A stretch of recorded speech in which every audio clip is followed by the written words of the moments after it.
you. And it's his birthday today. So Happy how birthday! old are you? 26 years young. About to take the bus half price. It's all good. Why? Are you a senior citizen? I'm getting closer. Really? So no, I'm getting closer, trust me. So you're here to share your story, I'm right? here to spend time with you. Really? Uh-oh. Uh-oh, I'm in trouble now. I'm here to spend time. Do you like my shirt? I do, I noticed. NBA I know that's the Jam. game I'm going to be a secret character in. Really? From his mama's house. That's what the announcer's going to say when I shoot threes. And you are... There's a jetpack in that diaper. Oh! And are you going to fly? Don't let the diaper fool you. He's dunking like a man. Duncan. Speaking of Duncan, we have some donuts here. That's awesome. Amongst the many things the announcer's going to say when I become a secret character. When I not only become a secret character in NBA Jam, but make the cover of NBA Jam On Fire Turbo Edition. You know what? Did you share a skeleton for that, my friend? Yeah, I need a skeleton from your closet, and I think we're going to hear some in your book. Is this true? That's quite possible. Exactly. So you're going to read. Let's just. Reader. This is a book written by this child, soon to be a senior citizen, a 26-year-old today. So we are so lucky he's sharing his birthday with us. Are you going to read for this? Are you going to read for us? We might be doing some experts from this book. All right, that's what we're waiting for. In the meantime, I would like to take a sip of my protein health drink. Okay. So you said you were really good now at speaking into the mic. Is this true? Yeah, All right, come on. I'm learning in the process. You're always learning. We are all always learning. So right now, give it up for this birthday boy, Sasha.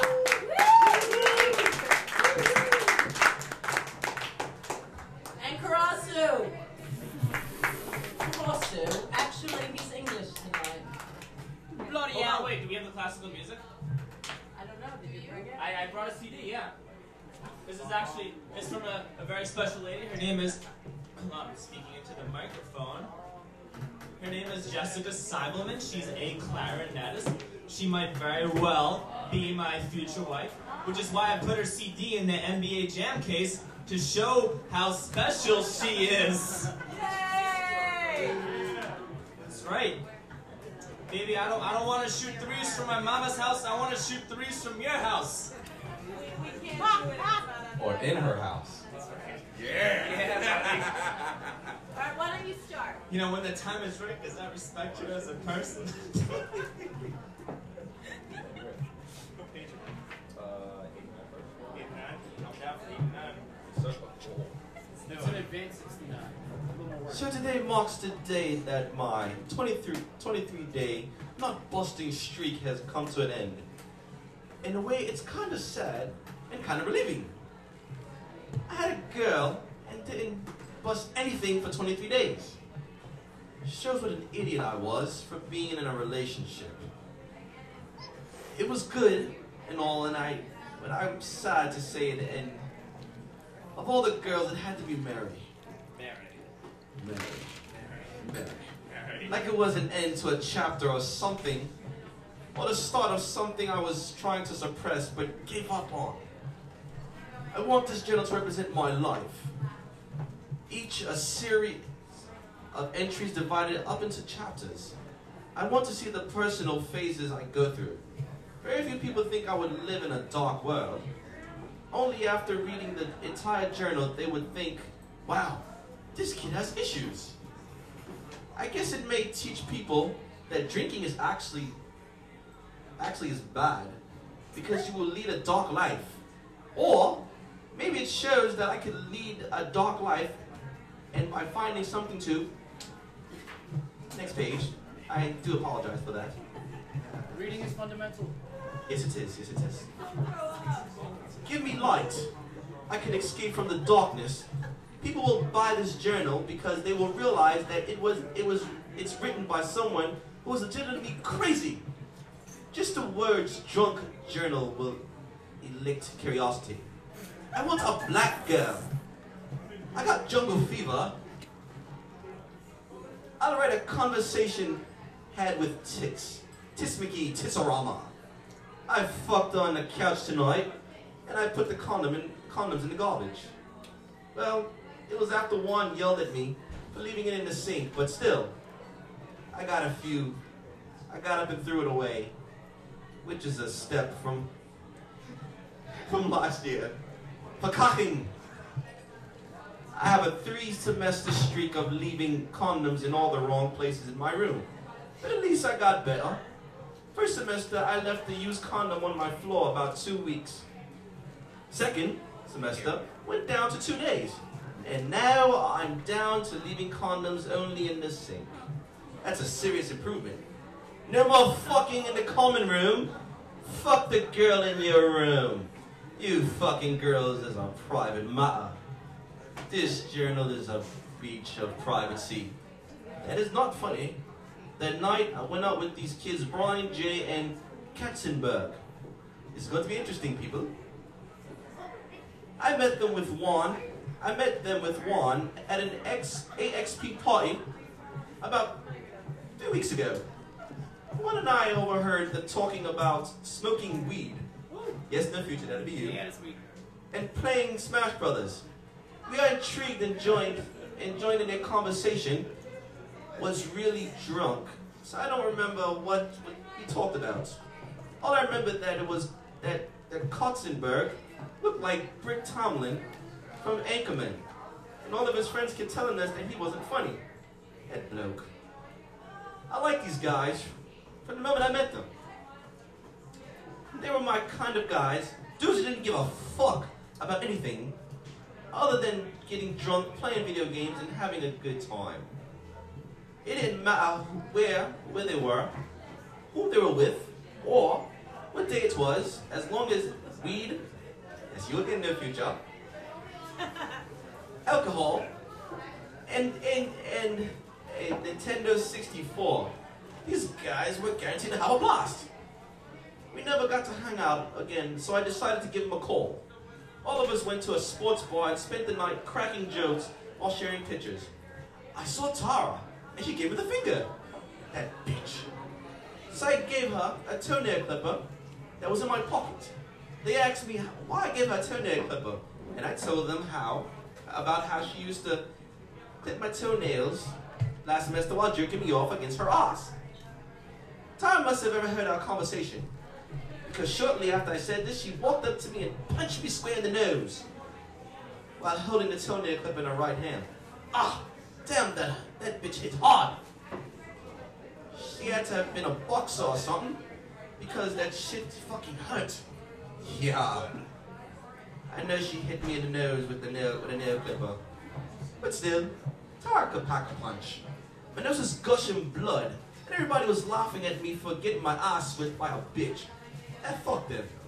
It didn't change the fact that I turned her ass into a cum dumpster last semester. Besides, she's a girl.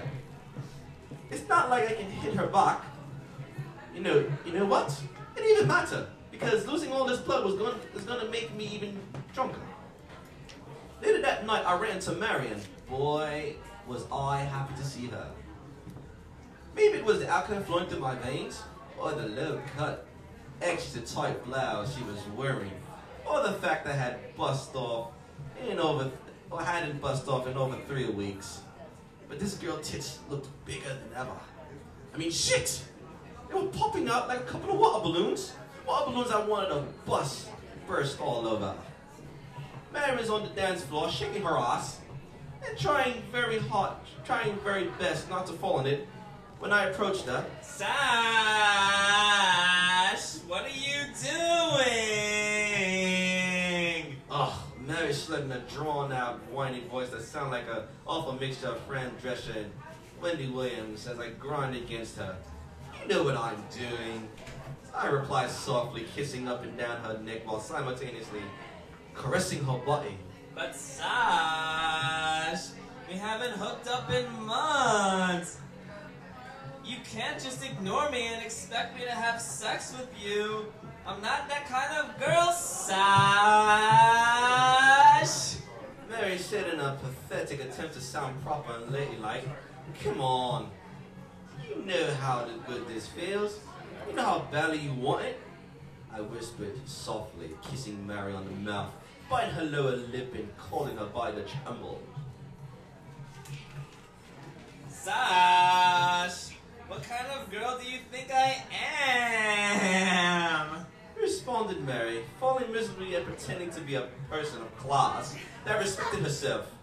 the kind of girl that misses having my small cock inside of her. I said in a soft, seductive voice.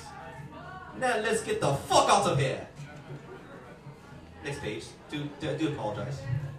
You might want to go back to school, just saying. Booked on phonics. Hush up, Wonka. There's nothing like waking up to the sight of your roommate impaling a bitch in your living room. Just ask Juan. See? Mary and I wound up fucking on the couch out of consideration for my sweet mates. Since they were all sleeping by the time we got back to CIW. So when Juan woke up to use the bathroom, he didn't really expect to see Mari on top of me with a 36 double D's in my mouth. Amen to that. Woo! D's! Shock, admiration, and disgust are three of the many words to describe how Juan felt after seeing Mary getting power drilled on our couch. On one hand, Juan was happy to see me get over Nicole, that grimy bitch, by pounding at the chick with humongous tits. But on the other hand, he didn't want to see me do it on our couch, the same couch that we watched Sports Center and played NBA Jam on. Awesome. Hurry up and finish. I gotta take a hippo-sized shit. Juan bellowed from the next door since walking in on us and had prevented him from going to the bathroom as he initially planned. Have a little patience. Can't you sit in the middle of something? I retorted in a mixture of English and unintelligible gibberish. I'm giving you 2 minutes. Otherwise, I'm taking a dump all over your bed and wipe my ass with your blanket. How repulsive. Juan sounded serious, and I was about to come. After 23 days without jerking off, my stamina was non-existent, and I would have learned my load regardless of whether or not he threatened to defecate on my bed, which is what I did. Coming so hard, I could have written my full name, Alexander Philip Mountain Dew, in Ruth's case, Diet Mountain Dew, Protein Strenger, the first, in semen all across Mary's chest.